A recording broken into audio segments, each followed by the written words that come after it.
Hello and welcome back to the channel, and in today's episode I'm going to show you how to recreate the famous Google T-Rex game that you see when your network connection fails in Chrome.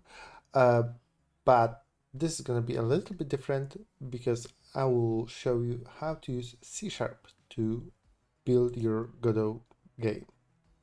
And this is basically the game that we all love and know from Chrome. Nothing fancy about this. You're just jumping over different obstacles. This is like an endless runner, the simplest that can be. And you have points counter, and the controls are pretty simple. You just duck down and jump up. And if you hit an obstacle, you can just click game over and restart everything. So let's get to it. Okay, so let's get started. One thing that you have to make sure is that you have the correct version of Godot. If you go to their website and into the download section, you will see two versions, Godot Engine, and this version supports only GDScript, or Godot Engine.net, which is the one that we will be using, since the .NET is like the environment that you use to develop with C# support, and it's even written right here, C# support. So go ahead, download this version. You will also might be asked to install additional components for .NET, but this should be pretty much automatic. And then run that version. You will see one thing that I believe it should state mono here, as opposed to a version that does not have C#, but I'm not so sure about it.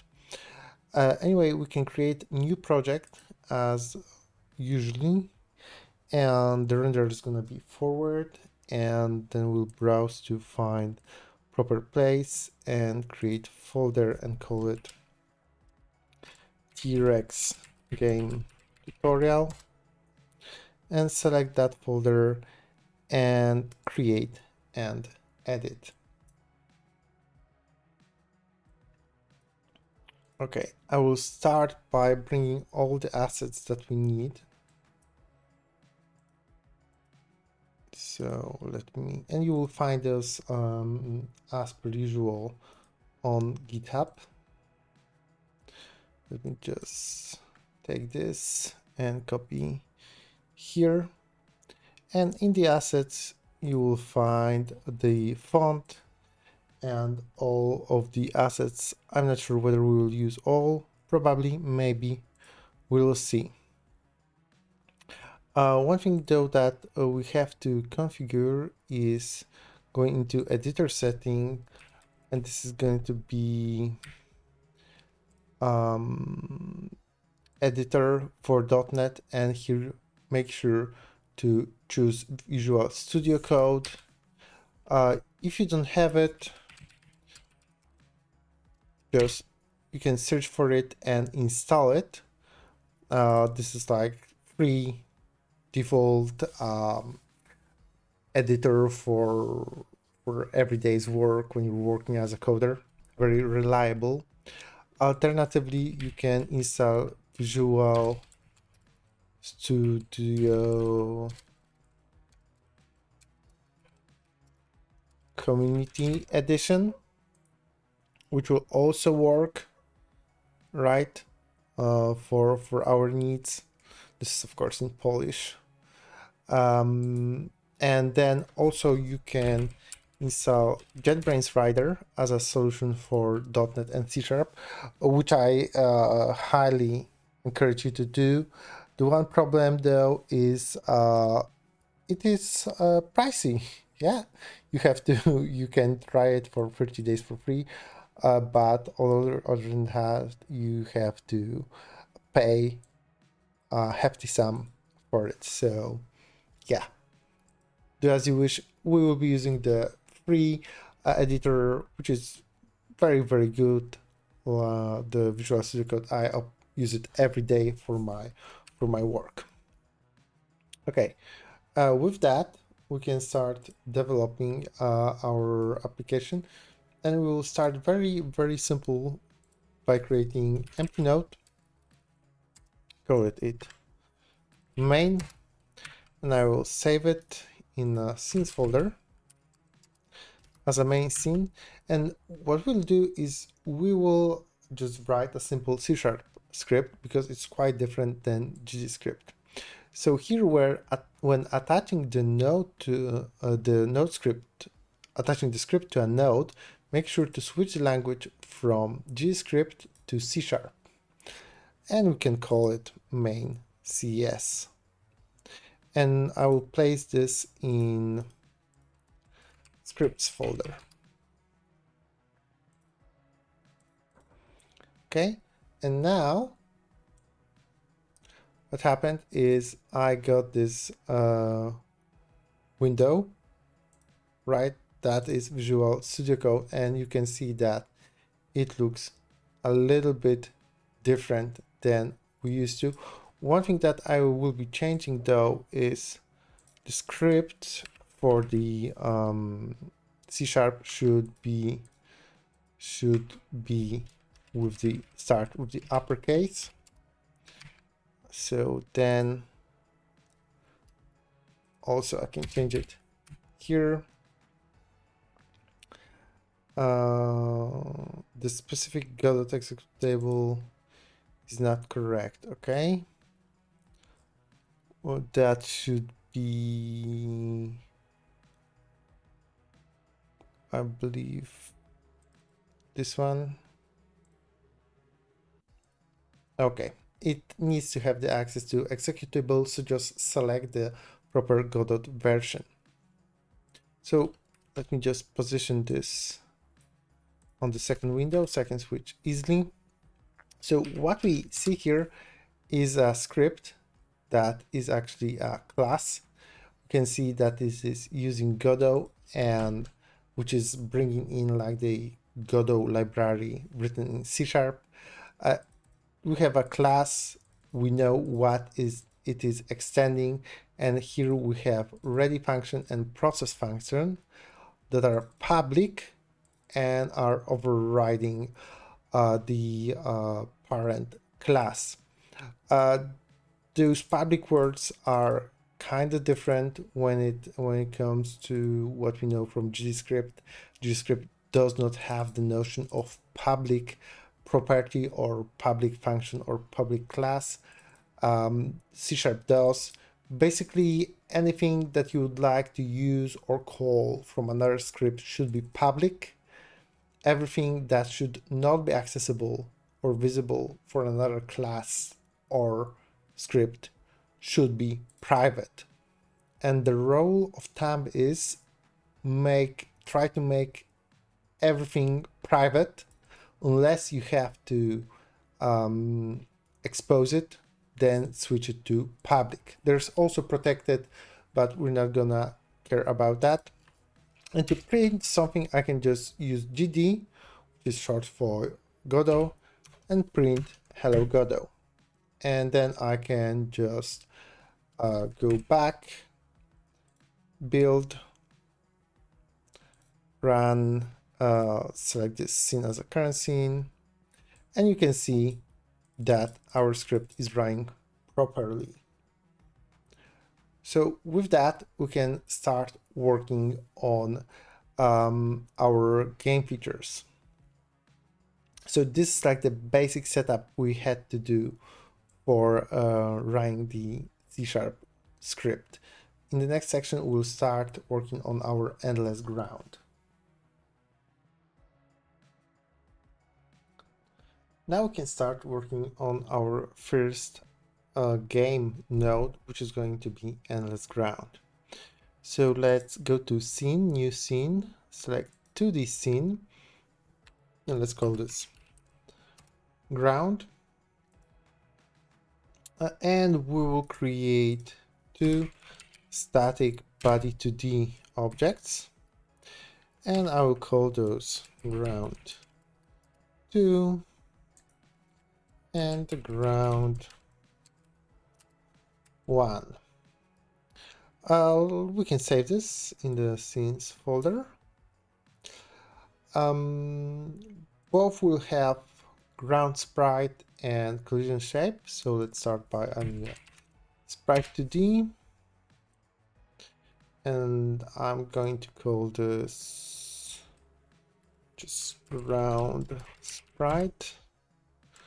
You can duplicate this and move it here and say that this is also ground sprite.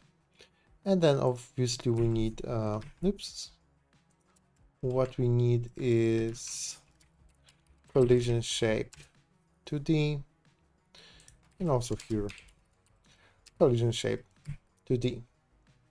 Okay, let's start by handling the ground sprite. We need to fill the texture, and in the assets we will find ground.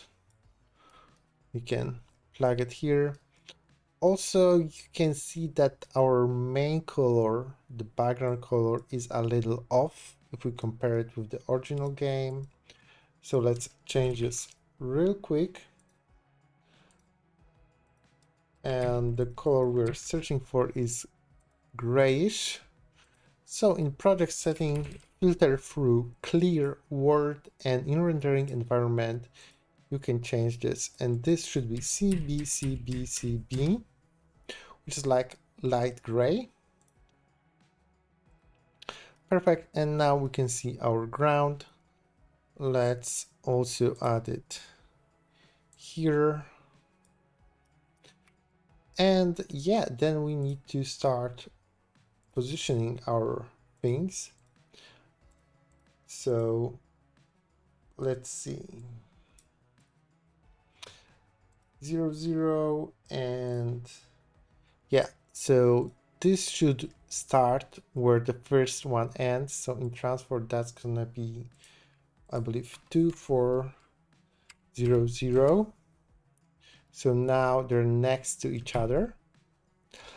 Then we need to add the collision shape. So the collision shape should be new rectangular collision shape, rectangle shape, and this should be 2, 4, 0, 0, just like the length of our sprite. The Y should be 8, that should be enough, and then the transform should stay 36. And this is now aligned with what we have here. So since we will reuse that rectangle shape 2D in the second collision shape 2D node, what we can do is just click here on this chevron or this arrow down and choose Save As, and I will create new folder called this collision shapes, and save this as a resource, as a ground resource. So now these two will share the very same collision shape, and we just need to position this for the second static body, and it is now in place. So now our aim is to write the script that will properly move those grounds in an endless loop. So let's go here, and we can create new script, and I will call this ground. I will move to scripts folder, and I will create it. Okay, so writing C# scripts is going to be a little bit different, because we don't have all of the feature of the built-in GD script editor, like dragging and dropping. So basically we have to write everything by hand. So let's start by declaring the variables for class variables for the static bodies. So I will go private, and this is just the access modifier. And what you can see here triggering in is my GitHub Copilot extension kicking in, but we can ignore it for now. We'll need a static body, and this is a type because, of course, C# is strongly typed language, which is actually pretty cool and helpful. And I will say that this is static body 2D. And then I will say that we have another static body 2D, and I will call this static body 2D 2, which is maybe not the best name, but we can work with that. To actually, those are now like empty. We need to, of course, get those nodes in ready, and this can be done, of course, with get node function. So I can just say static body 2D and get node static body 2D static body 2D2. Let's say, but these are not the correct names, of course. This should be ground 1 and ground 2. And this all looks pretty normal and almost exactly like a GDScript version. The one thing that might be a little strange is this, which is generic type. Basically, let me run our wonderful paint here. So what is happening is that we're getting the node,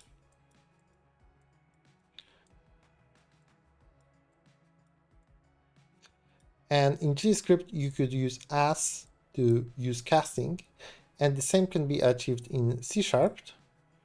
There is as, so I can also cast it this way. But thankfully there is better way to be more detailed about the types that we expect. And this is through those diamond brackets making use of a generic type. So let me explain how the generic type works in most of the languages. Imagine that you have an array.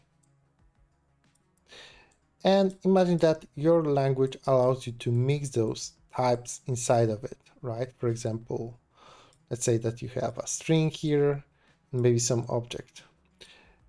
This is a little bit chaotic as you're mixing type, right?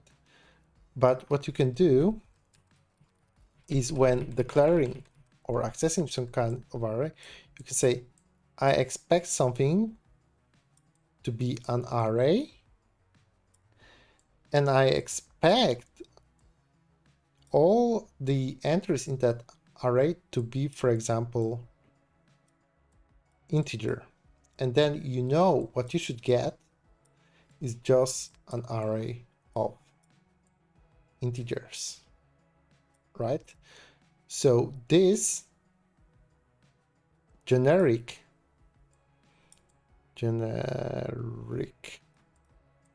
allows you to be more specific of type of a type. So this is array filled with integers. In the same way, this should get us a node of this type. And we know that static body, as well as basically all the nodes in Godot, they extend or inherit from the standard node. And this allows us to be more specific of the type we expect to get there. Okay, then the other thing that we need is we need to calculate the texture width to make use of to basically build our endless ground. And this can be calculated rather easily with texture width, static body 2D,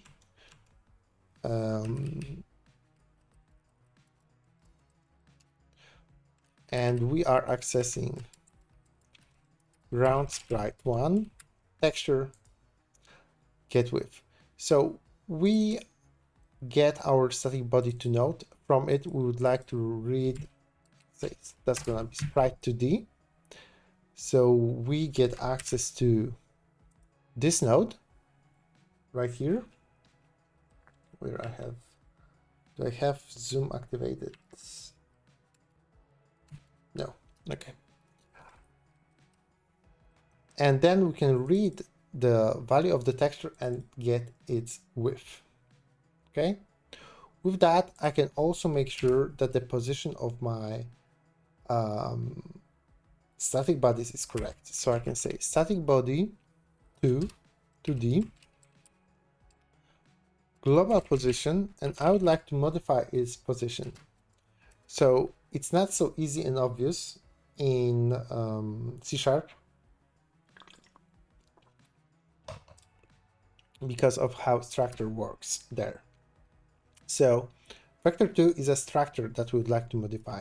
And I can say it should be the same as static body 2D, global position,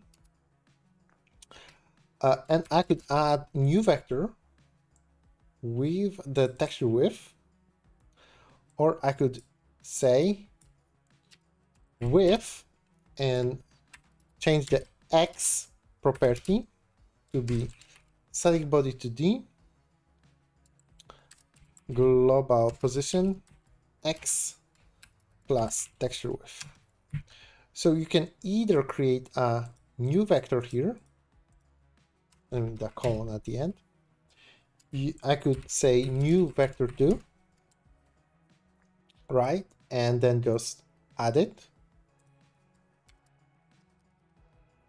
So let me say,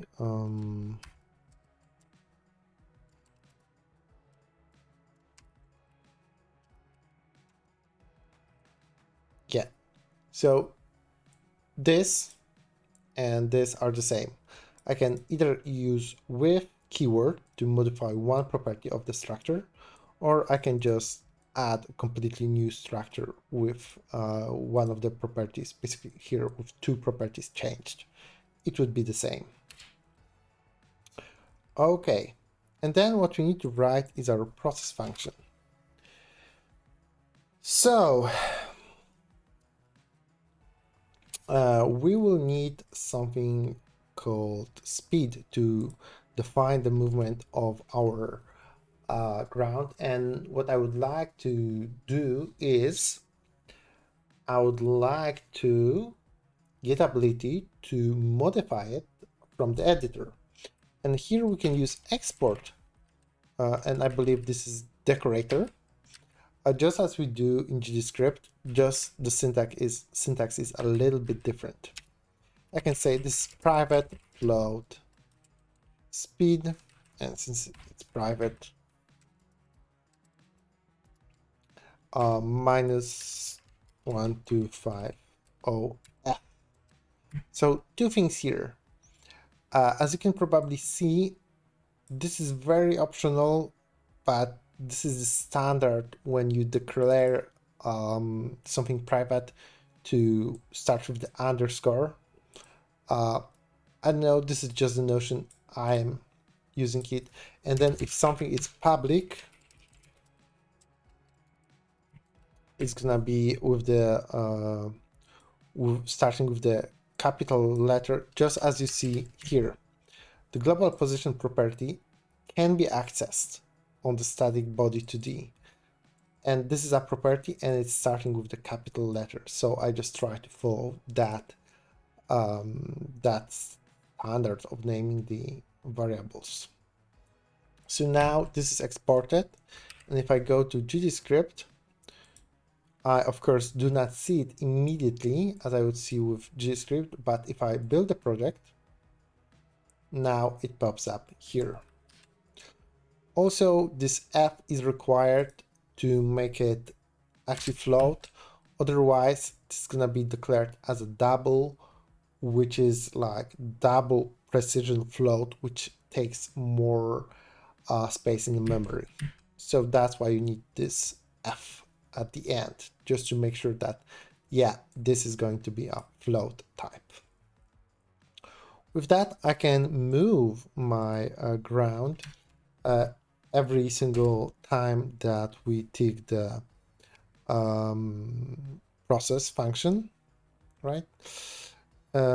So let's start by saying static body 2D global position, and we should just multiply the speed and delta, but you will see that the delta by definition comes here as a double, and because we are in strictly type language, we cannot multiply double and float, but this can be easily fixed by casting the delta into a float.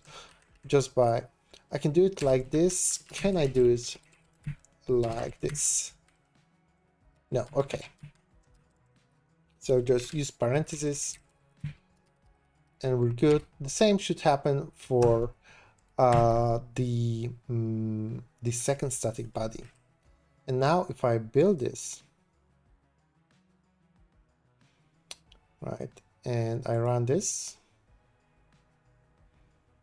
I see nothing because I have to place my ground here, of course. So let's add this.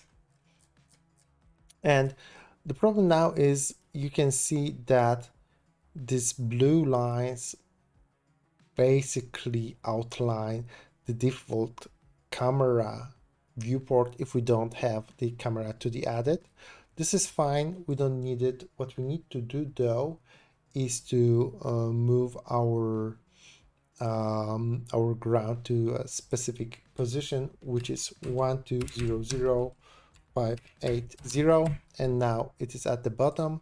And if we run it now, we can see that it is moving slowly.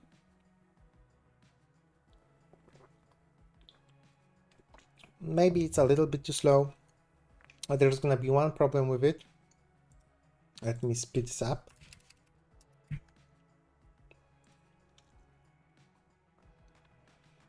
Yeah, this is pretty fast. It's not gonna repeat itself, right? So let's do 500. We need to make sure that it repeats itself. So going back to our script, we need to check if the x position of our static body is lower than the texture width. So I can just write if static body to the global position x is lower than minus texture width, then static body to the global position should be equal to static body to the 2 global position. And here, instead of using width, just like Copilot says I could, I'm gonna use the second approach, which is new vector2 texture width 0. Okay, so basically what is happening, let me just, oops, no, I did not want it.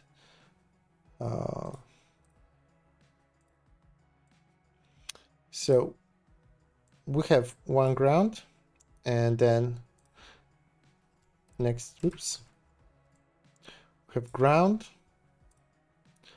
Next to it, we have next ground.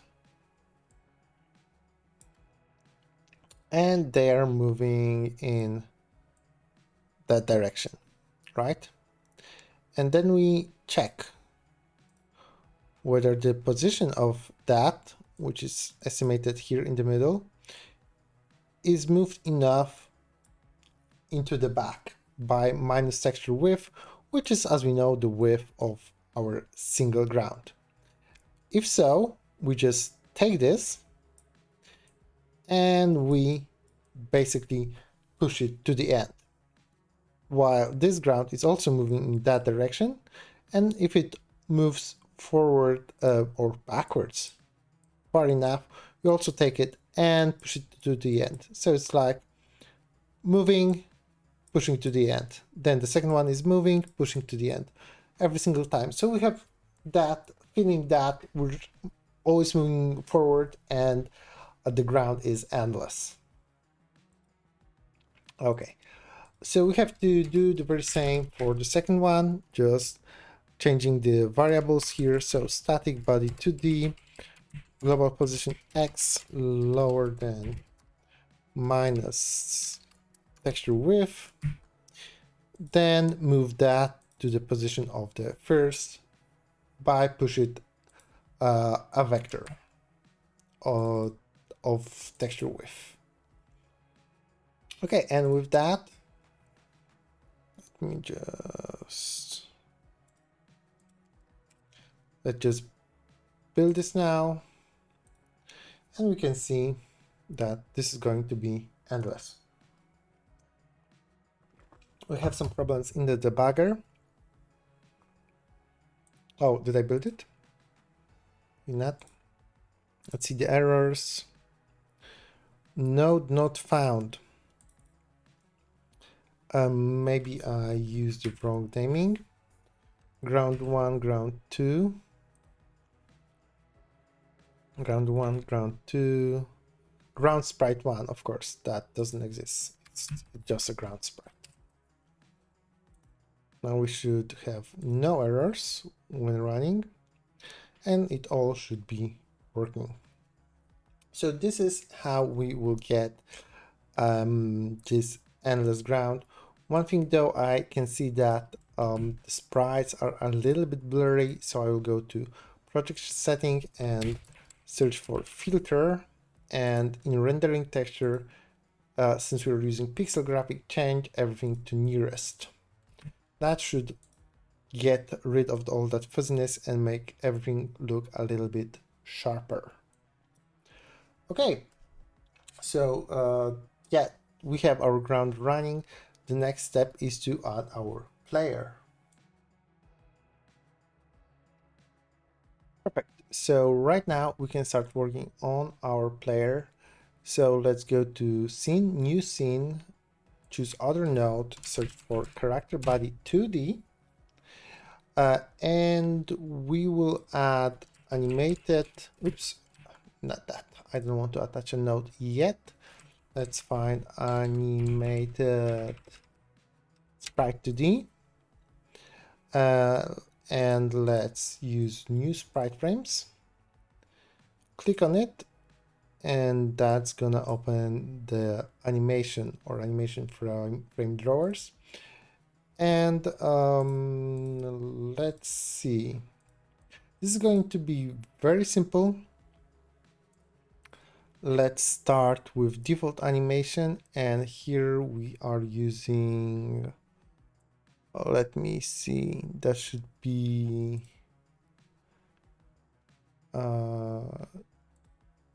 not that one, not that one, Dino Idle. Let's drop it, and we have our wonderful Dino.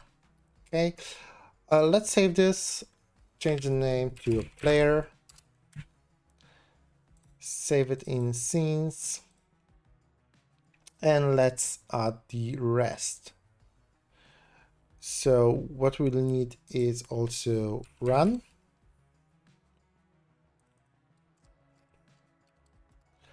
We will also need crouch. And we'll also need that. Okay. So for Dino run,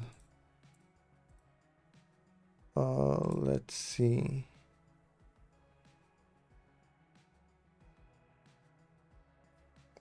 I'm trying to figure out, because for some reason I have duplicates here. Okay, that the one with underscore. So we get dino underscore run 01 for the run as the first frame, and then the second frame. It should loop, and the speed should be 10 frames per second. Then we have crouch, which is 5 per second, and we have dino crouch 1 and dino crouch 2. And then that should be just that. Okay, and if we play this, yeah, this is looking good. Crouch. Oh, I believe this should also be 10 FPS, right? Yeah, perfect. So we have that weak collision shape, and this is going to be a little bit problematic because, as you can tell, the outline of the sprite and the size of it is different for when we're crouching and when we're running. So let's add a collision shape 2D, and let's handle at the start, let's handle the case where we're in default and running state. So that's going to be new rectangle shape 2D. And this is 88 by 94. And the transform for it is -1 and 48. I believe, yes, and there's a reason for it. Because our sprite is also pushed down. -48. Or it should be. Let's see. This should be 0, 0. This should be 0 -48. And this one should be -1 -48. But why is this not moving?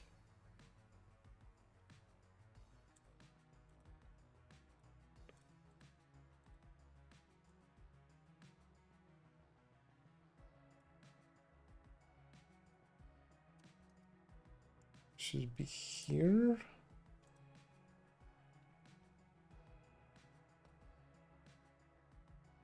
No, it should be 0 -48. Oh, of course, I'm missing a minus here. Okay. Now, this is because now what we get here is that the origin of our node, as you can see, is at the bottom of feet of our dyno, which is gonna be very, very important when we will be switching from crouch to standard run. So make sure that if you choose this move mode, that the origin, which is like those axes you see here, is at the bottom of the feet of our dyno. Actually, we can make it 47. It doesn't have to be perfect. And 0. Okay. Right. Perfect. And we will save this rectangle. So save as the collision shapes, create new folder, dyno, and I will save this as dyno default. Okay. And then if we switch to crouch, right? Let's do this. We also have to switch our collision shape so that we can create a new one.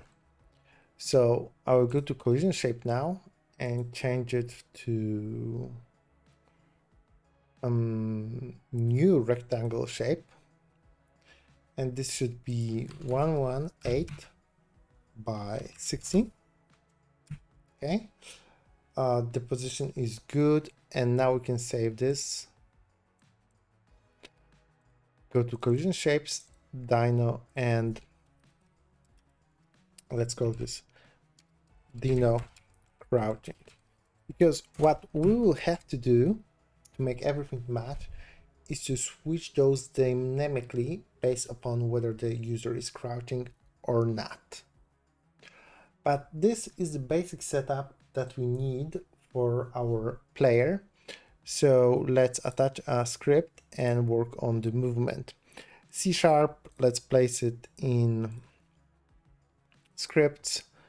Let's make it capital letter, and then we can create it. Okay, and what we get here is lots and lots of auto-generated code in physics process. I am going to just remove this for the start. We will need the gravity,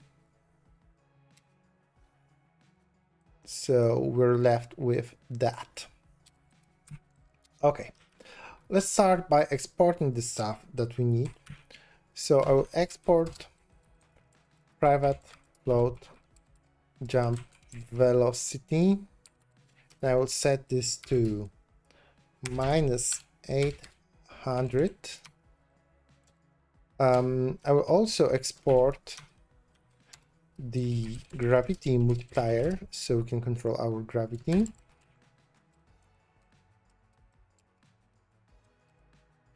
And I will set this to 3. We have the gravity, then we need the references to those collision shapes, right? And if you click on those, you get just a text file. But one cool thing you can do is go to extensions in Visual Studio Code, search for Godot, and install C# tools for Godot and Godot tools. And what you should get is this thing, which is Godot tools, and you can go into a scene, click on it, then click that, and you will get out an outline of a scene, which is pretty cool, I guess. But going back to our code, we need to load both of our dino collision shapes. So let's declare those. This is gonna be private rectangle shape 2D default shape, and we can use, there's no preload, but there's dd load. This is again generic, so we can tell what kind of type we expect here. And then the path to it is collision shapes dino default TRES, and then same should be dino crouching. So let's just load those two. Okay, and we need a reference to animated sprite 2D.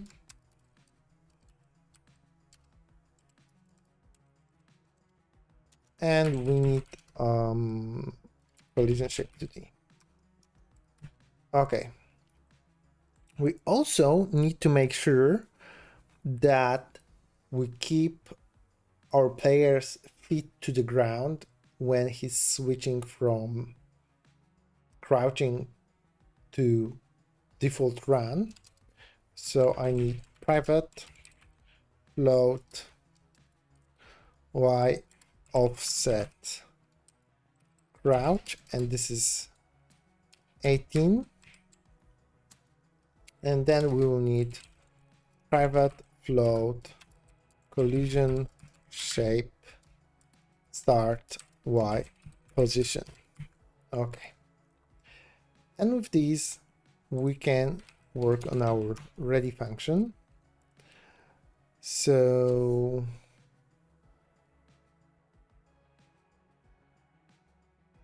this is actually correct. Yeah, the copilot is worth its price, but let's type it. So in ready function, we do not need to call base ready in that case. Animated sprite is of course get node animated sprite, and this is animated sprite 2D if I am correct. Yes. And then collision shape is collision shape get node collision shape 2D collision shape 2D. It's always worth to stick to default naming if you can. Then collision, we need to make sure that the collision shape has the shape set to default shape because we start as a running layer. And then collision shape start position Y is collision shape position Y. Okay, so what we need to do right now is add the possibility to crouch. So we need to set up our input map. So let's go to input map and add new actions. This is going to be very simple. Jump and down. Down is S. Jump is going to be either W or space. And we have that set up. We can go back to our scripts.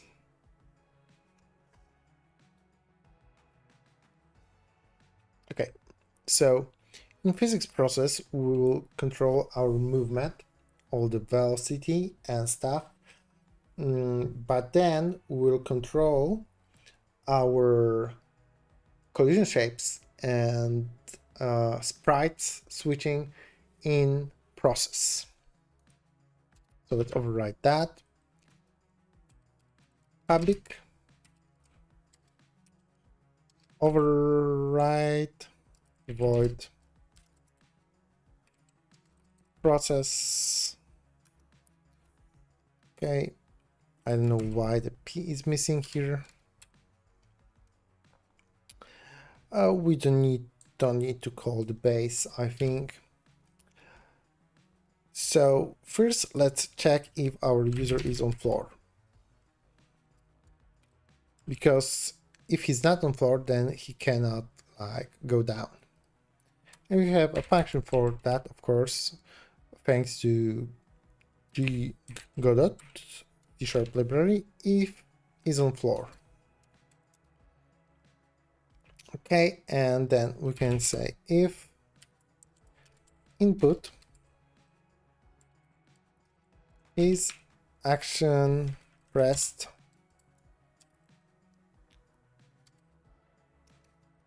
and we need action press down.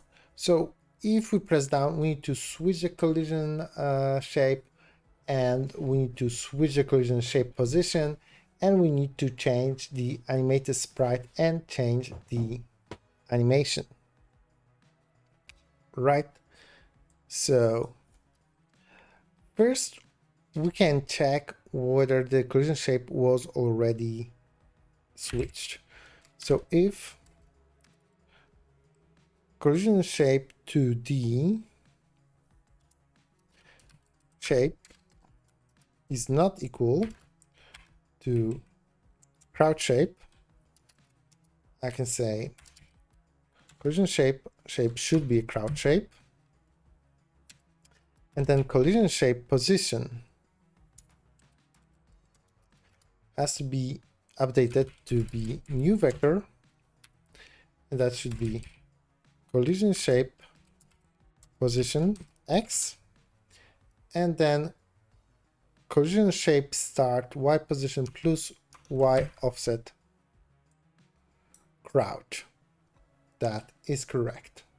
Okay, and then I can just say animated sprite play crouch. Then else we make sure that we did not switch the collision shape already.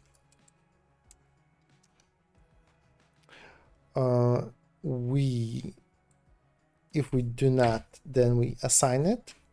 we switch the collision shape to the position, to new vector 2,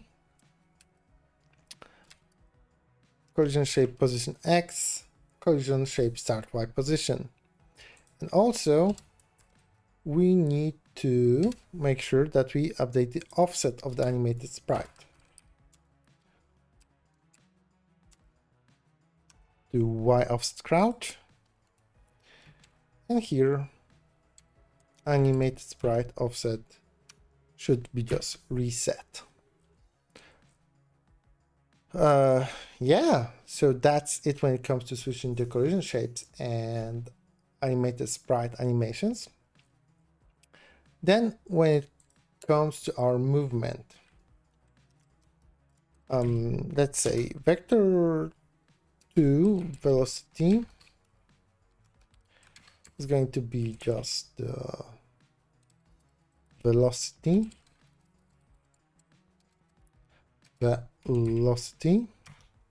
perfect. We need to check whether we are on the floor. We are not on the floor.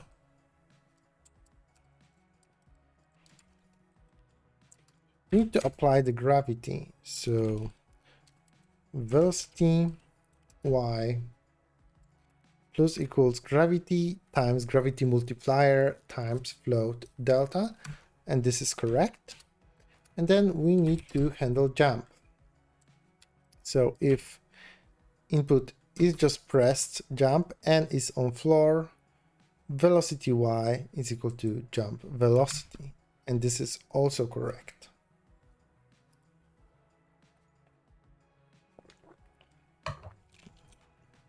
So that should be the setup for our movement. Let's see it running, and one helpful thing, we can, in the back, we can say that collision shapes should be visible when running the game. Let's build, let's run, and of course I did not add our player. So let's instantiate him here, and let's see for his default position.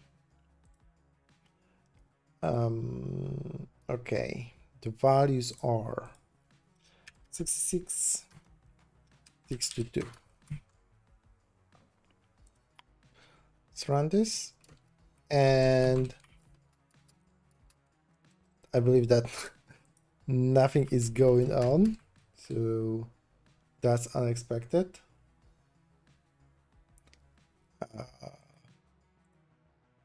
Let's see.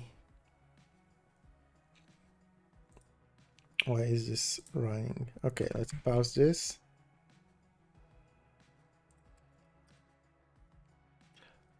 Play run, play crouch. This is all good.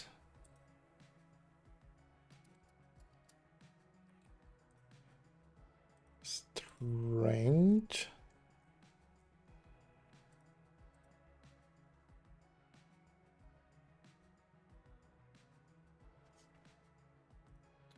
And I know why. Of course, what we have to do in the end is to reapply the velocity.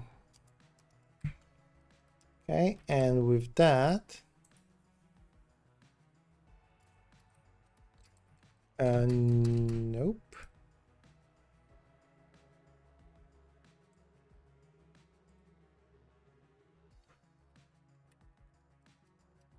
Still no. And of course, what we have to do is call our good old friend move and slide.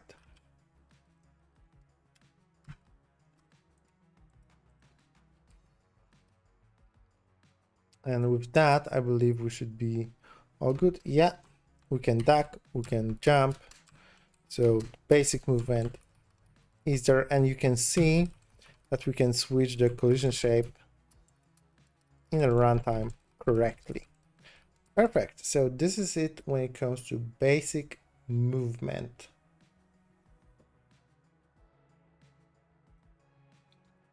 The next step is obviously to give ourselves a way to spawn the obstacles. And to do that, I will go into our grout node and I will create the node responsible for spawning the obstacles in here. And this is going to be an empty node. Call this obstacle spawner. I will also, as a child, add a timer, and we need spawn point here. So let's add a node to D. Oops, not that. Node to D. Call this spawn point. And I will place the spawn point just behind the texture width. So that should be 1, 2, 0, 1, and 13. Perfect. And well, obviously we will need obstacles. So what we have here is a pterodactyl, and we also have like 6 different cactuses. So let's start working with the cactuses first. So this is going to be pretty simple. Let's create new scene, other node, and this is going to be static body. Call this cactus. It will have a sprite 2D, and it will have a collision shape, and it will have a visible on screen notifier. Perfect. So what we will do basically is we will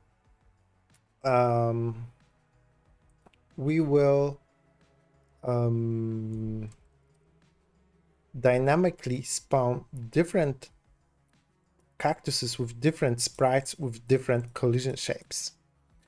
So let's start by creating a script here. Let's put it in scripts. Very good. This is going to be rather simple. We'll need some public nodes here to set the sprites and set the collision shapes. So public sprite 2D, public collision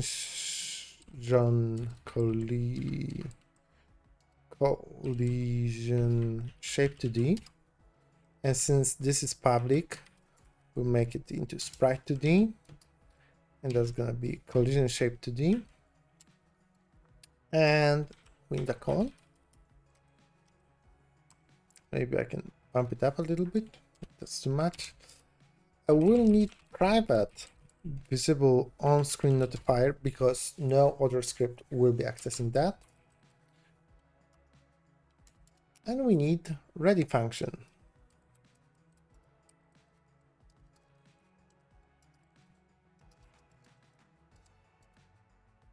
Okay, we can call base, it doesn't really matter. So visible on screen modifier, we will get the node. For the sprite 2D, you will get the node. For the collision shape, we will get the node. And there's one thing that I would like to do. So let's open paint. Our cactus, right? Or whatever this is. But let's say this is a cactus. I know it should maybe look like this. I can draw for shit. But it will be moving across our screen and outside of our camera viewport. So of course, once it is out of our camera viewport, we would like to destroy this. And for this, we'll use visible on screen notifier, which will notify us when given node leaves the screen. And if it does, we would like to destroy this. So if you take a look at the visible on screen modifier and note it has a signal screen exited and screen entered. And we would like to listen on that signal in C#, which is quite different than what we do in GDScript. So going back to our code, I can say visible on screen notifier, and I can say screen exited, and here the syntax is plus equals on screen exited, which is just a function. Let's create this private void on screen exited will just QE free, right? Just like in GDScript. So this is how you can listen to a signal, and if I would like to disconnect from that signal given function, I would just use a minus.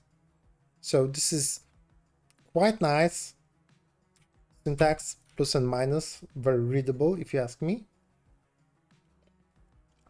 Okay, so we have a cactus node, and I would like to use it in my obstacle spawner.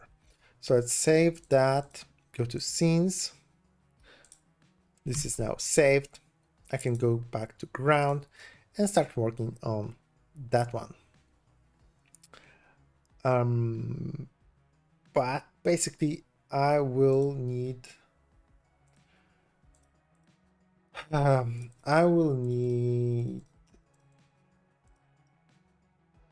collision shapes for our cactuses. And so what I could do, right, is add a texture here,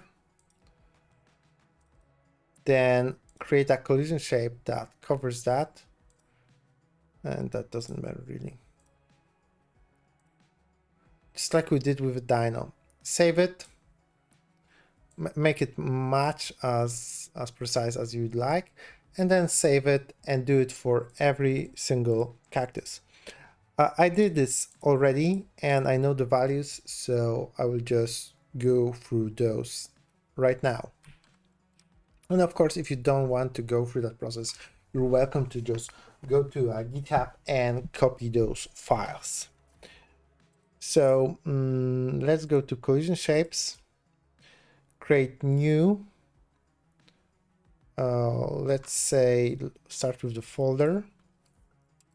I will call this cactus, and I will try to make the sprite and collision rectangle shape to the names match. So let's create new resource. I can find a rectangle shape 2D here, and I'm going to call this cactus large double, and then values for that are 34 and 70. And then I can add the next one, and this is going to be cactus large single,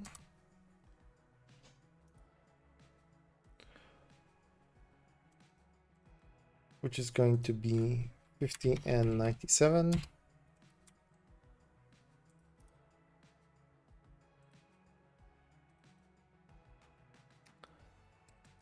Cactus large triple,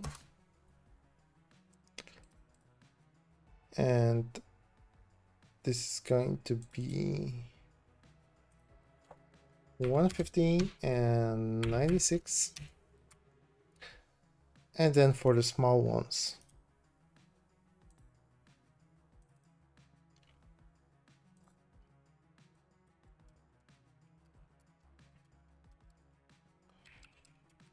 double, which is 68 and 70.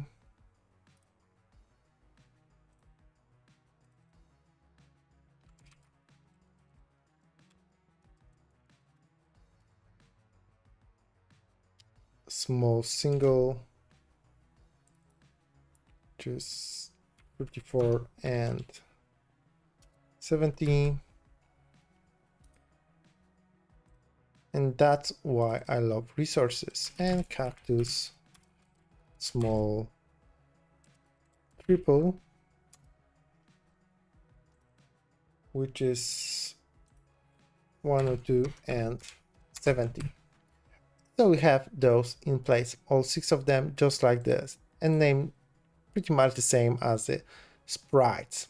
So those can be used in our obstacle spawner, and I believe we'll write the code for that in the next section.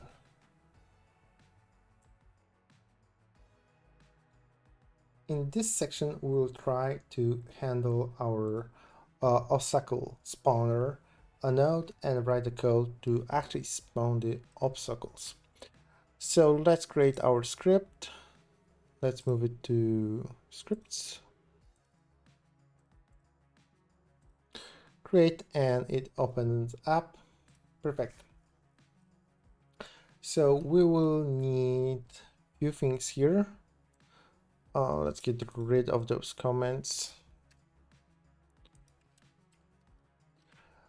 And let's start by loading the scene. So private back scene, cactus scene, and we can preload this by using ggload.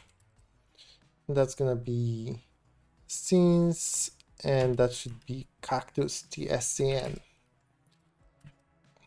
Okay, we need an array of collision shapes that we created, and we know that we have 6 collision shapes and 6 textures for our cactus. So I can say rectangle shape 2D, an array that's going to be collision shapes. I can declare how big it can be. So this is not like a dynamic array that you can where you can modify its size.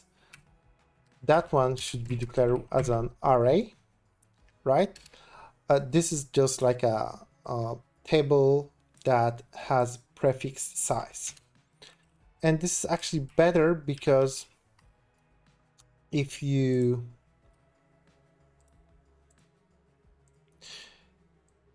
know that your array has size that isn't changes, and you declare it as we do right here instead of using array, this is actually more performant because we know exactly how much space it will take and will be always take, right? Instead of it being an array where we have to constantly update its size in the memory as we append or remove some kind of objects from it. So this is an array, and this is, I'm not sure how this is called.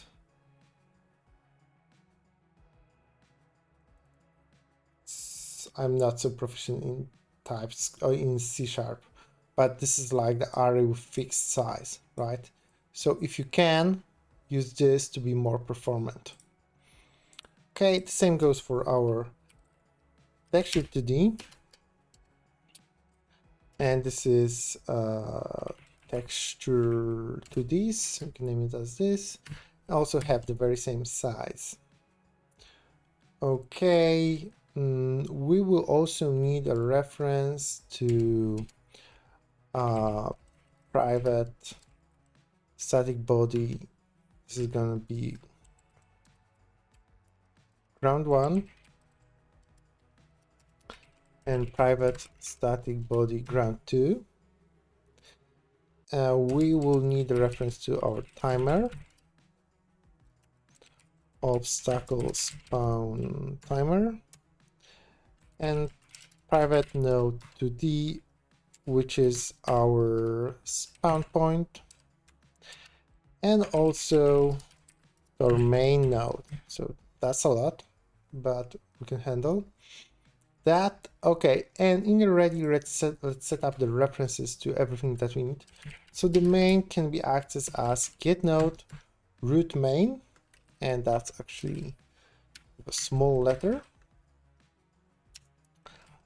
Spawn point is our spawn point. Obstacle town spawn timer is equal to get node timer.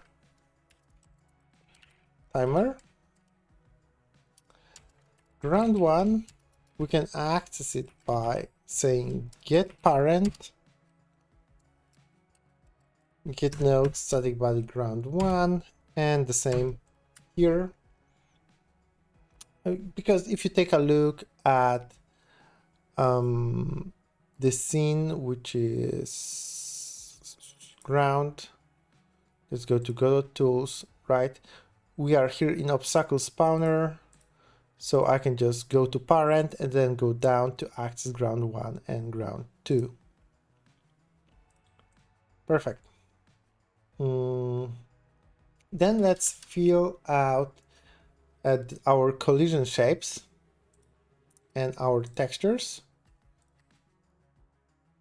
And I can just say collision shapes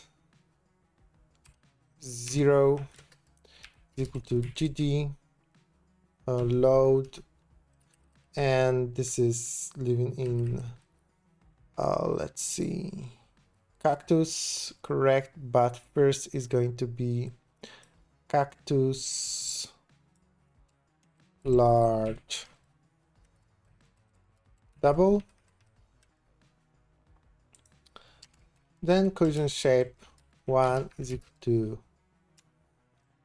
single, and this is actually wrong, that should be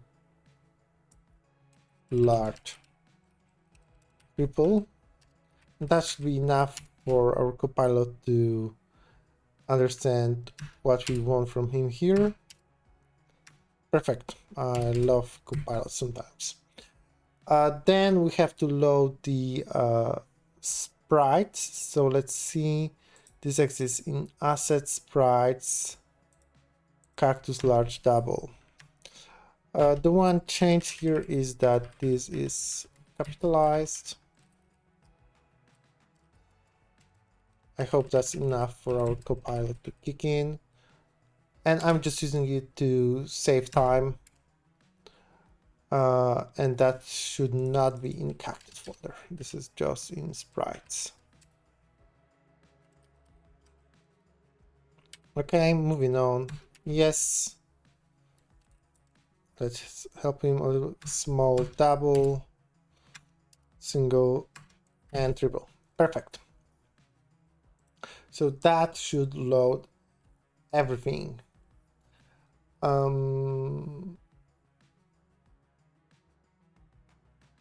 Okay, and then we need to connect to our obstacle spawn timer timeout, and we'll write a function called spawn obstacle.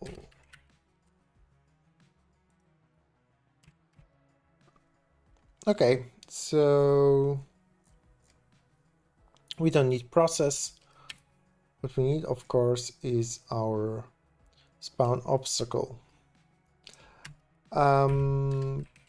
Private void spawn obstacle, and for now we'll update this later, but for now we'll spawn cactus here. So let's create another function here. In the next section we'll handle the pterodactyl. So spawn cactus.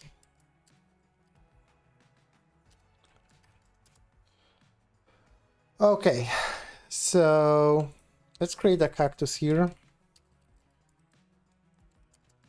And we will call Cactus Scene instantiate, not instance, but instantiate cactus. And again, this is a generic function which we can use to better describe the type of the entity that should be instantiated. Then we need to decide to what ground actually should we attach that cactus, because our ground is moving and we need our obstacles to move with that ground. So we need to decide whether we should attach it to ground 1 or ground 2. So let's say parent ground, and let's see if ground 1 global position x is greater than ground 2 global position x, then choose ground 1, else choose ground 2. Perfect. And I can say parent ground attach cactus.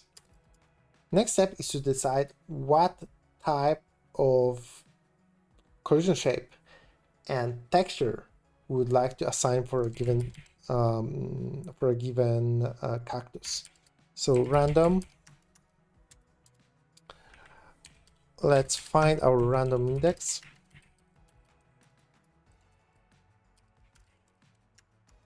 From 0 to 6. And then I can say cactus sprite 2D texture is equal to texture 2Ds at random index, and cactus collision shape equals to collision shapes at random index. Perfect. Then we just need to set the global position of our cactus, and that should be new vector spawn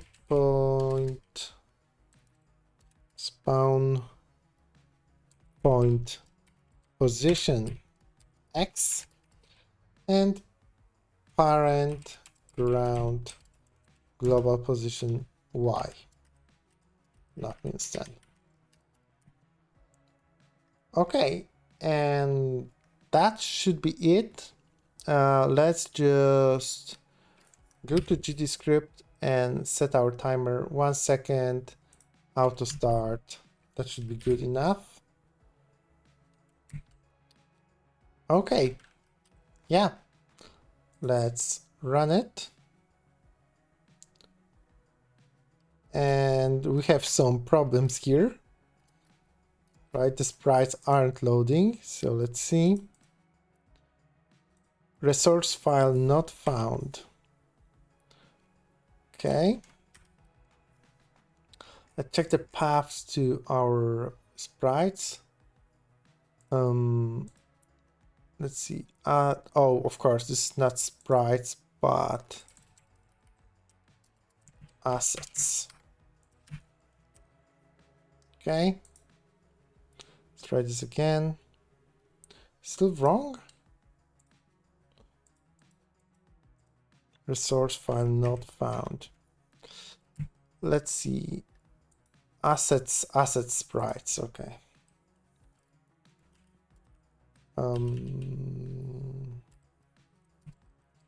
Sprites.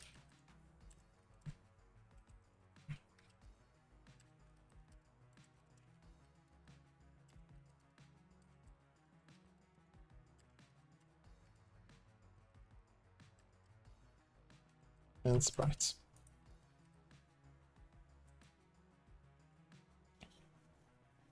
Yeah, now, but the problem is, yeah, we get stuck on this because this is static body, but we are not informed about the collision and we're not handling the collision properly yet. We'll handle that, but first we will add our pterodactyl to the mix. So the next step is to handle the pterodactyl. That should be rather easy, I believe. So let's create new scene. We will actually make it into a static body because we can, even though it's not static. So let's find static body 2D. Let's name this Pterodactyl or Pterodactyl. I don't know. Animated sprite 2D is necessary, and the collision shape is also necessary. So let's start by the animated sprite 2D. Let's create new sprite frames. Open the default, and that's gonna be 0 and 2. Let's check the speed. 5 FPS is found, and let's click here to enable autoplay on load. Perfect. Let's go to scenes, save it. And the collision shape, that's gonna be, oops, not disabled, but rectangle. And this is 92 by 60. But we need to move it down a little bit, or do we? Let me see.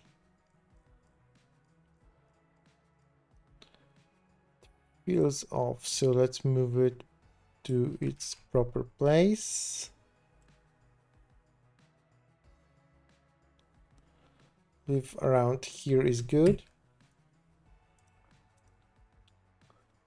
Okay, and we can write a simple script for this. So move to scripts, start with capital, create, perfect. This is going to be rather simple.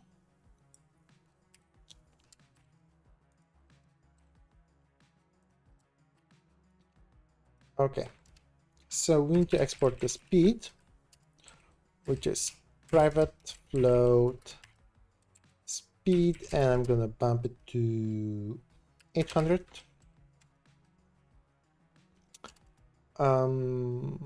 We need a reference to animated sprite.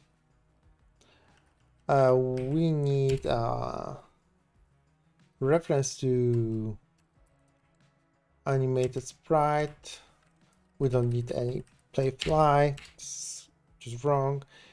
In a process, we'll update the position continuously. This is correct. Then we'll need one additional function,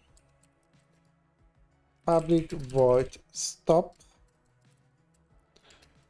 which will set the speed to 0 and say stop on an animated sprite.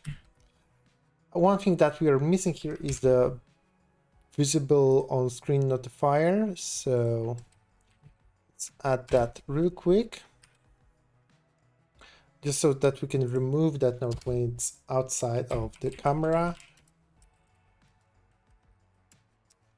Okay, and we can get reference to that, and I can add a function. You see how this is all very, very fast with Copilot, right? It's way better. I know that you may not be using it, but I believe I'm giving you enough of time of the code on the screen so that you can copy it. And here we will just say private void on screen exited. And yeah, this is actually pretty cool because we can write an arrow function. Meaning this is a syntax that can be used whenever your function has just one line. This is pretty cool. I like it very much. I wish Godot would have this syntax. But hey, GScript is cool too. So private void on screen exited, just call QE3. And this is like function that has one line, which is an arrow function, so no need for curly braces. Perfect. So we have our pterodactyl. We just need to use it to do so. Let's open obstacle spawner, and let's work with our pterodactyl. I don't know. Is P silent? So Cactus Scene, this is Pterodactyl Scene, GG load Cactus Scene, and the path looks correct to me. And then we will export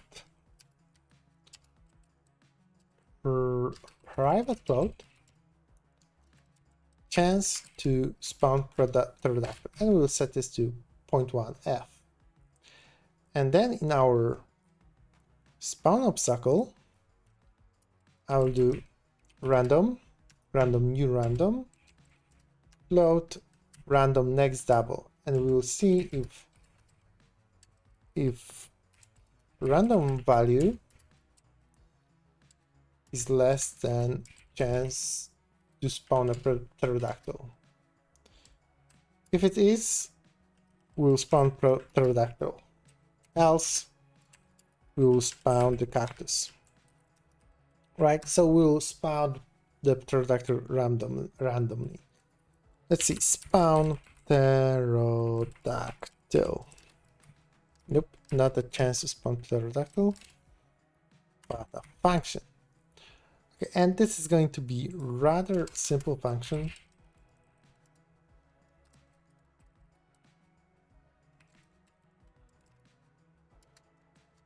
So var pterodactyl is equal to pterodactyl scene instantiate pterodactyl.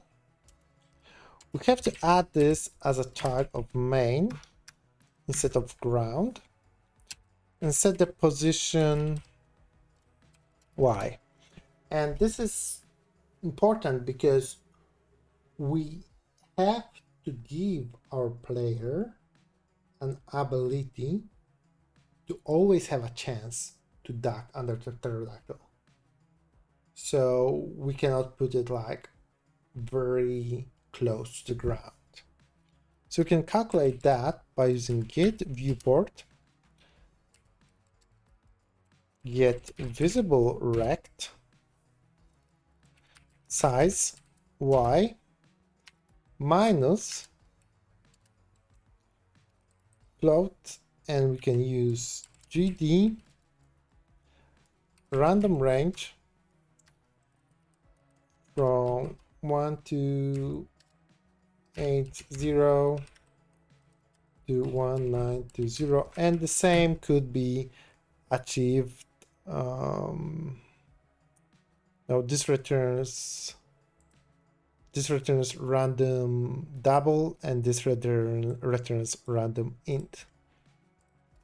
And then I can say pterodactyl position is equal to new vector2 spawn point position x position y. Okay. Yep. Let's try to run this and see whether we get any pterodactyls. So we get a cactus.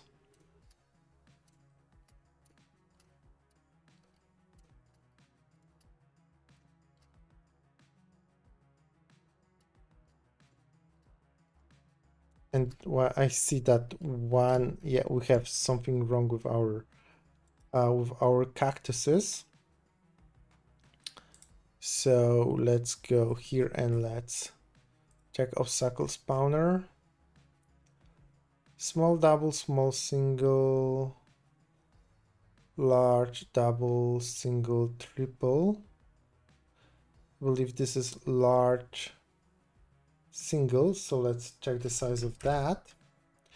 The large single should be 5097, and we have 5097. Large double is 3470, and this is incorrect. So that's the one. It should be 100 by 96, of course. And since we are here, we can change the chance to spawn pterodactyl to, let's say, 0.9. And let's see how this works now.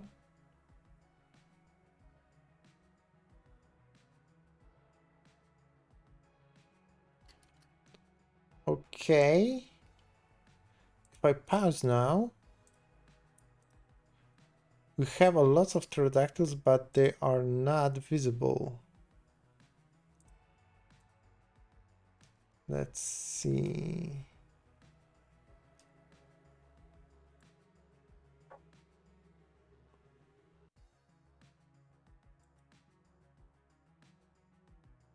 But why? There is animated sprite. Set to autoplay. And it should play and it should be visible.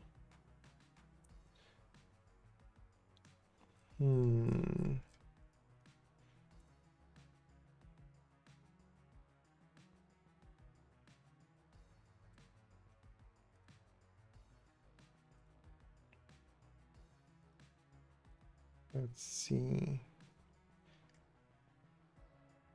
X, Y. They seem to be spawning in the wrong place. Or moving in the wrong direction. Oh, of course, it should be minus. We are moving from right to left.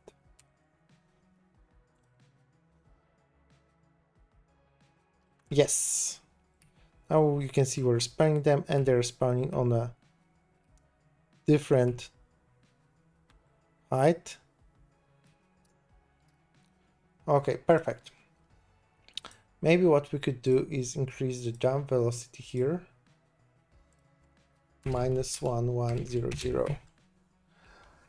So yeah, we have our pterodactyls. The next thing to do is to actually handle our collisions between the obstacle and the player, and we'll do that in the next section. Okay, so let's handle collisions in our game. We'll start setting it up by going to project settings, and then finding physics 2D in general settings. See layer names 2D physics, and we'll create player, ground, and obstacle. And this is basically everything that we need. Then we need to assign our game objects to a proper collision layer. So in case of our player, that's going to be, it exists on layer 1 and can collide with layer 2 and layer 3. Then going to our ground, let me see, it exists on layer 2 and can collide with a player. And I believe, yeah, and then we should just set it up also here. And then our obstacle. So let's go to pterodactyl. And in collision, I can say it exists on layer 3 and collides with layer 1. And the same for a cactus, exists on layer 3 and collides with layer 1. Perfect. So given all that, we can handle our collision. We have to handle it in a player, so let's open that script.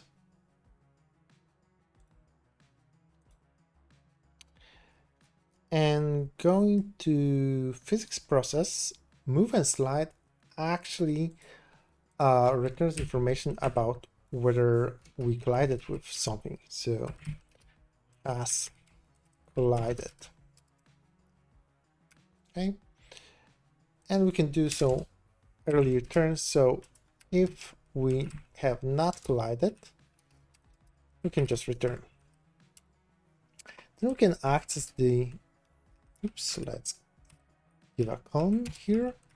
Then we can say, we can get the move collider by saying get last slide collision. get collider. We can check what the collider is. We know that we have to ignore the ground, and we are only interested in colliding with cactus or pterodactyl. So I can say if move collider is ground, then I can just return.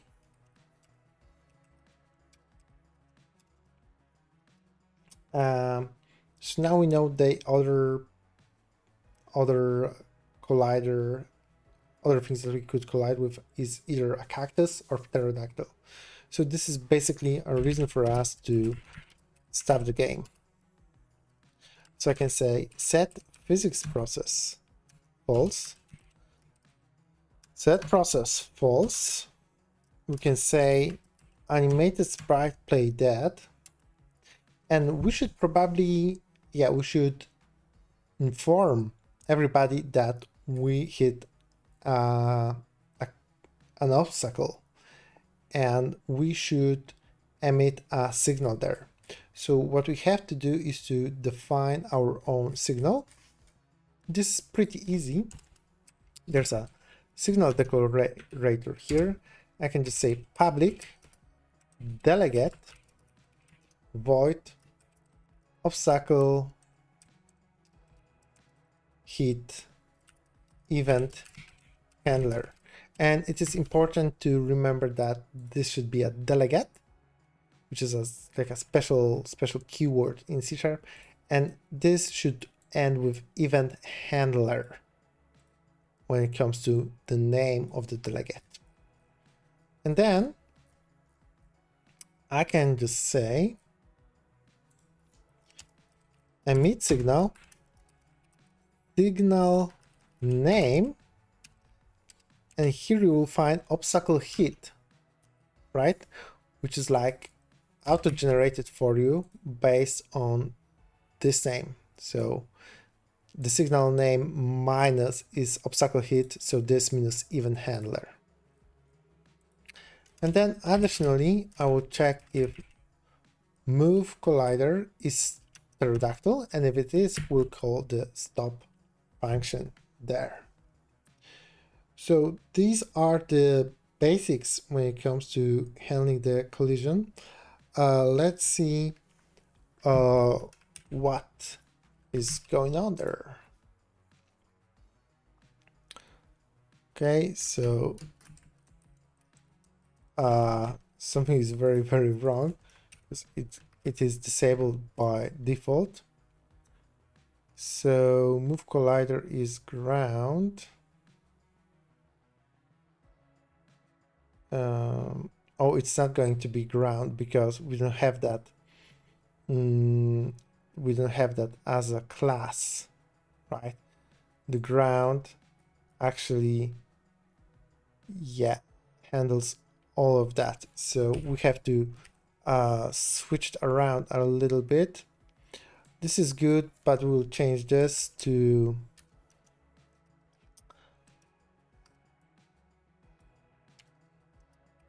if move collider is pterodactyl or move collider is cactus, and we need to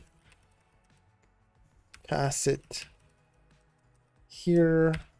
Okay, check your parentheses, then we can take all of this and move it inside, and let's see where that works.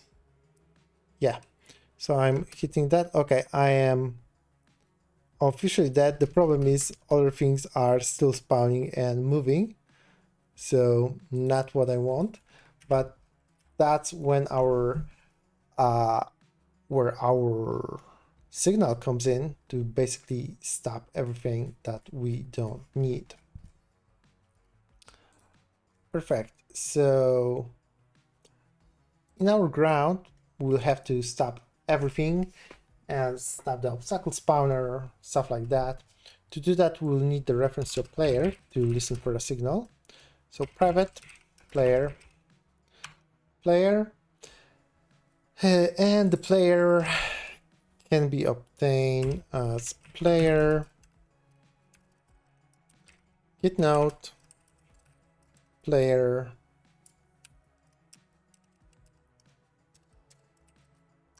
player. And that should be it. And now we can listen to obstacle hit. So basically what we'll do is say player obstacle hit, and what we can do here, which is cool, is we can create a function like this. Say speed is set to 0, and obstacle spawner, let's see, we should have reference to it here. We don't. Okay, let's get a reference to it.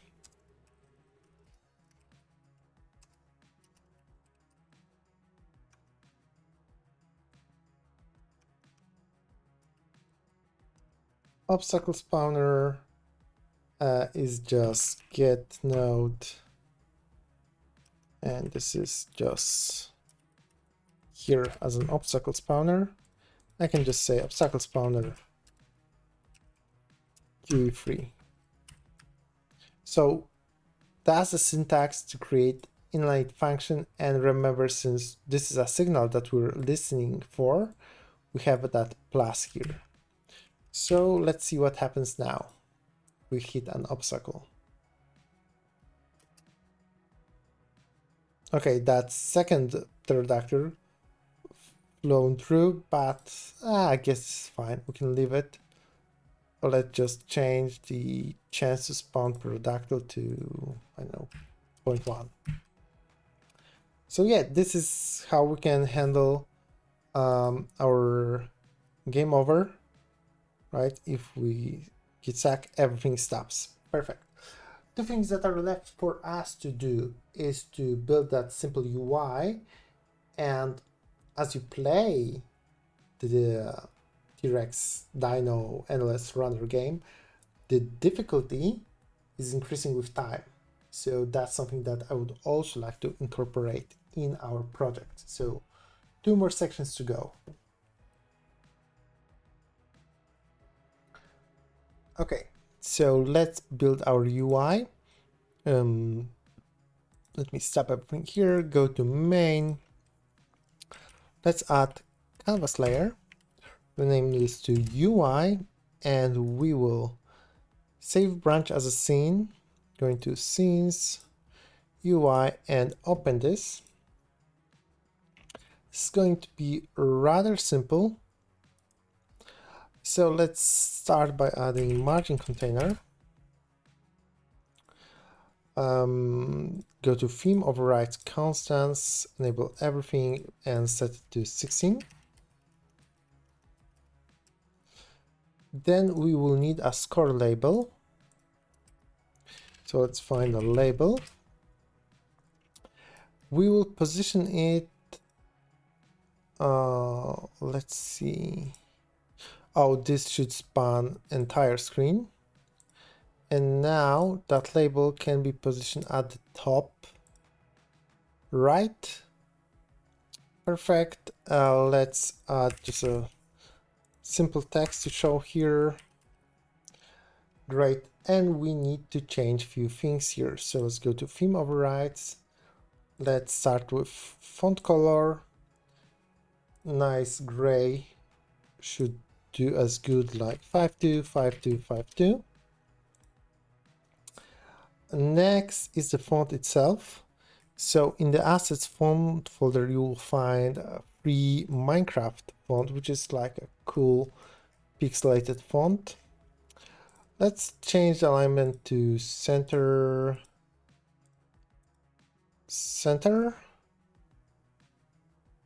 And then font size, make it bigger, make it 32. And this is good enough for this. So this will handle our score. Then let's add center container. nothing there. Then we need vertical box container, label, and a texture, oops, sorry, and a texture button. Okay, and let's start working with that. This just going to, the labels is going to just stay game over, and center and center. When it comes to theme override, we need font size set to 32. The font itself is going to be Minecraft again. And we need a color. Maybe we can leave it as white. Maybe we can leave it as white. Okay. And then for the texture button, you will find the retro texture here. So I can just drag it here and say this is texture normal. One thing though, we need to switch the stretch mode to keep aspect centered so that it is in on a center. And yeah, basically that's it. And what is left for us is to write a script to handle that. So let's change it to scripts. UI, and we can start writing our code. So this is going to be a little bit more complex, maybe, but not really. Okay, first, we will also use that node to increase the difficulty when the player points reach certain threshold.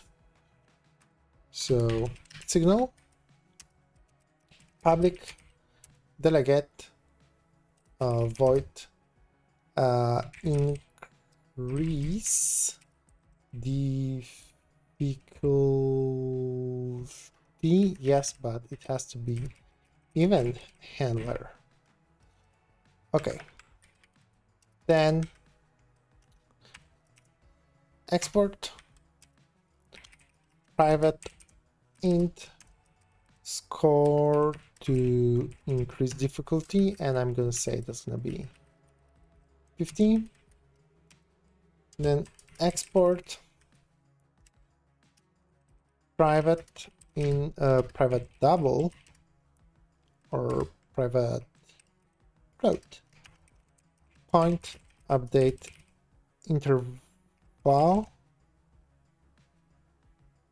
Right, so how often should we update the points?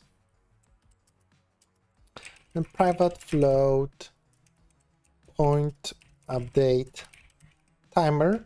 We could use a timer node for that, but there's also another way. Reference to score label, current score, reference to a player, reference to a texture button,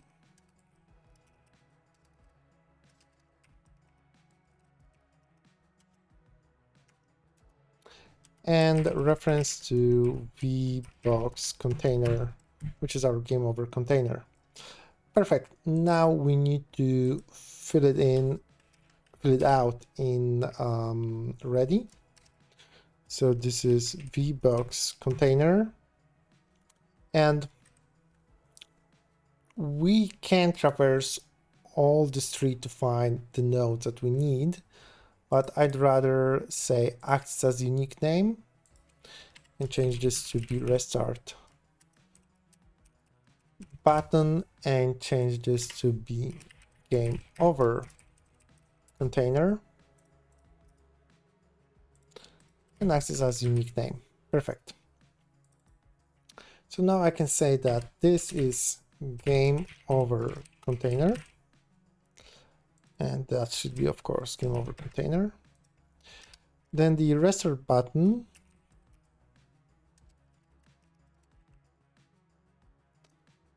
And this is a get node texture button, but this has its own unique name.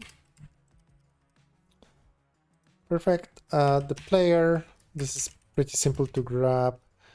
It's going to be get node. We can access it as a player, of course, by using root main player. Score label. This can be accessed. We can also give it unique access. Access as unique name. We have that percent sign here.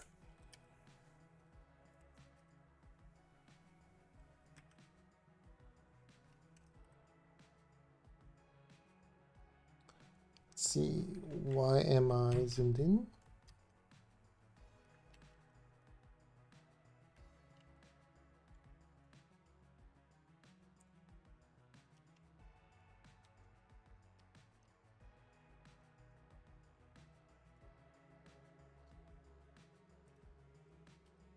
I must have pressed F3 somewhere there. Yeah, we can access this as a score label.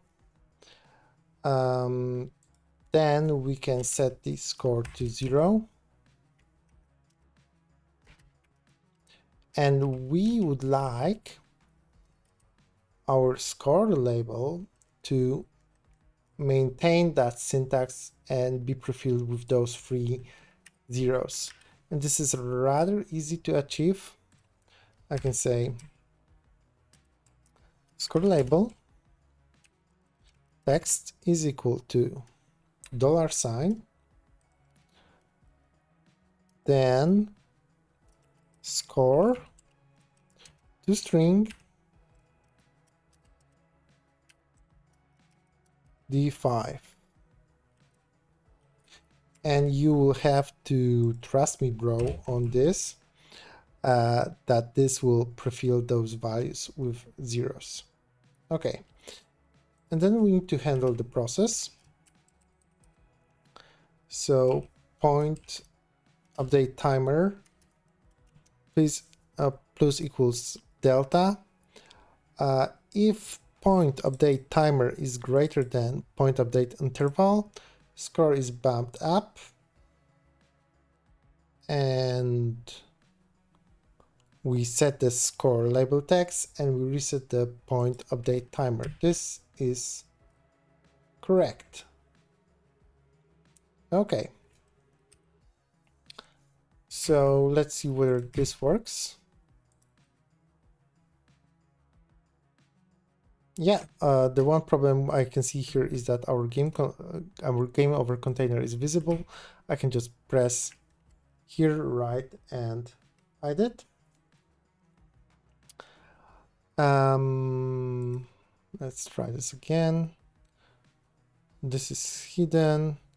Okay, and it should be visible when we hit the obstacle. How do you say this? Player, obstacle hit, and we will just say game over container visible is true, and we will stop counting point by disabling the process. So let's try this again.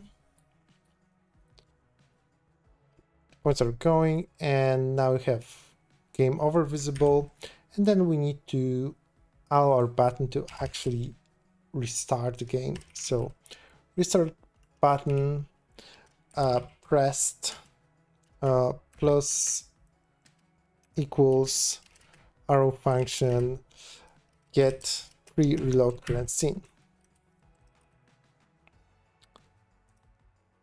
Okay,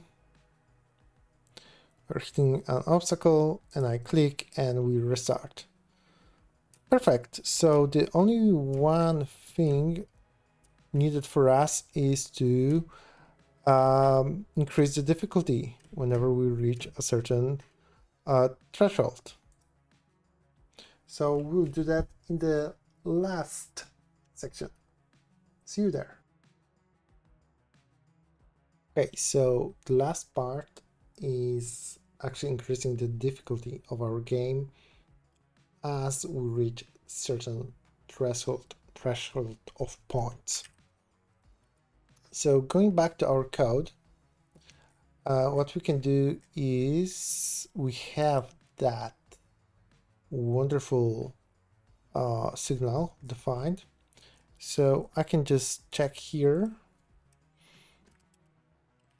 if score modulo score to increase difficulty is equal to 0.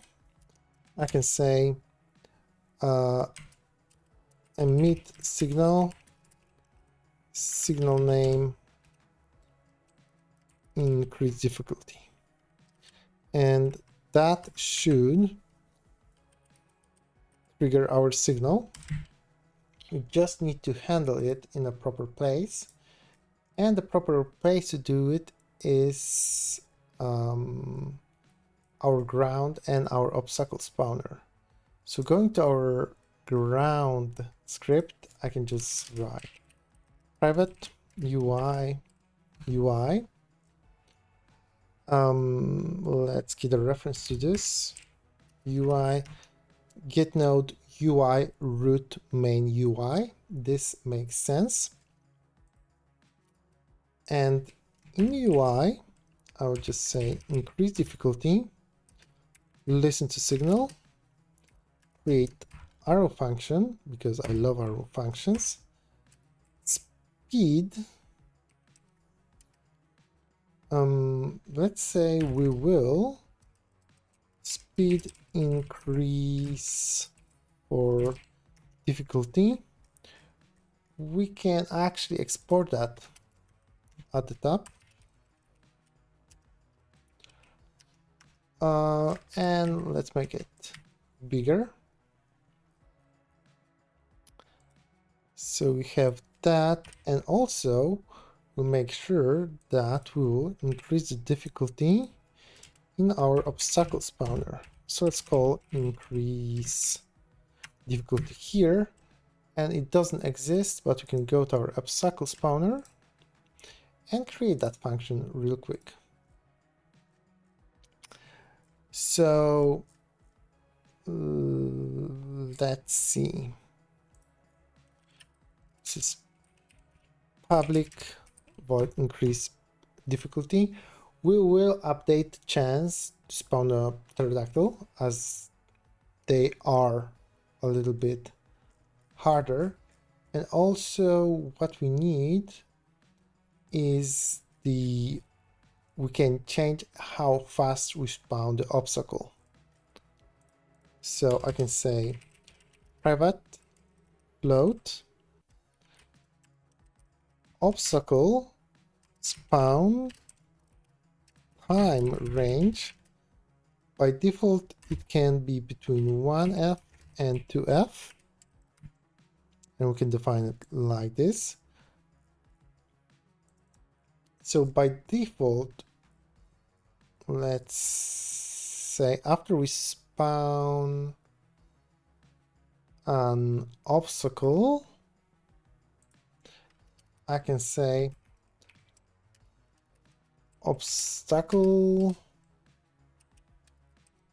timer stop, obstacle timer wait time.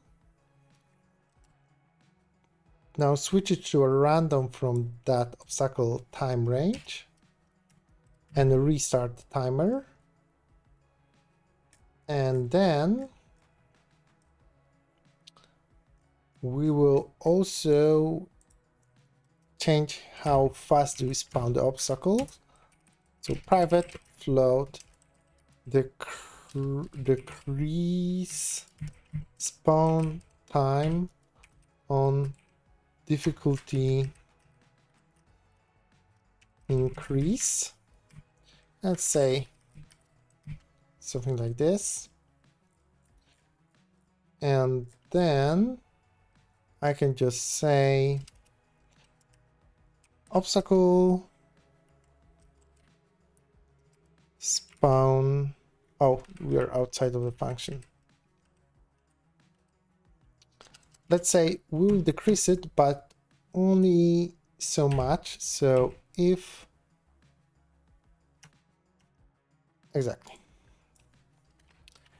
if the first value from the timer is greater than half a second, then keep decreasing the timer range. And this, on each difficulty increase, will make the obstacle spawn faster and faster. So yeah, basically let's see whether this solution works. So running this. Oh, dude, this is so fast. Why is this so fast? Hello?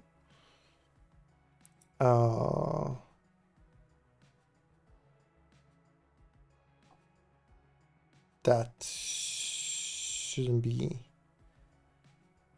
as fast. Let's see. Remote round. Yeah, this is too fast. Probably because this is being triggered too often. Score to increase difficulty 50. But why?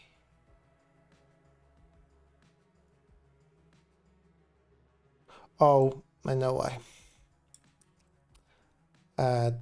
This has to be moved. Yeah, inside. only when we update timer. Okay. So move it into that if. And now it should make sense. Yeah, let's try to make it to 15.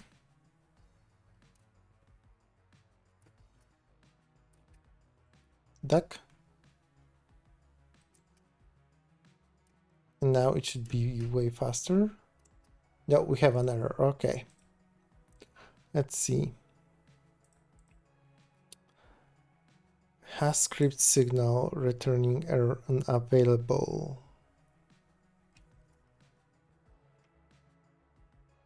Is signal valid in UI script methods 48. So, oh, of course, this is incorrect. This should be signal name increase difficulty, right? Because yeah, that's the name without the event handler. So let's try this again.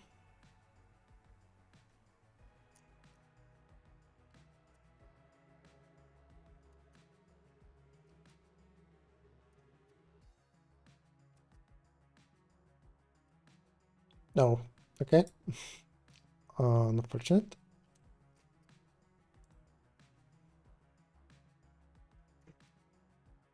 Maybe I should make Pterodactyls slower.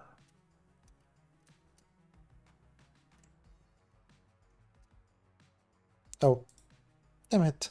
I'm so bad at this.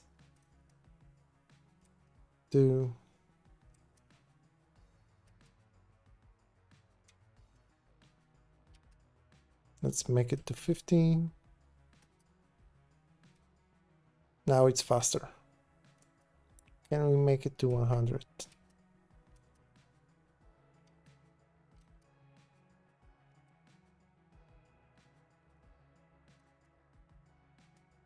Yeah, it's way faster. So it is updated correctly.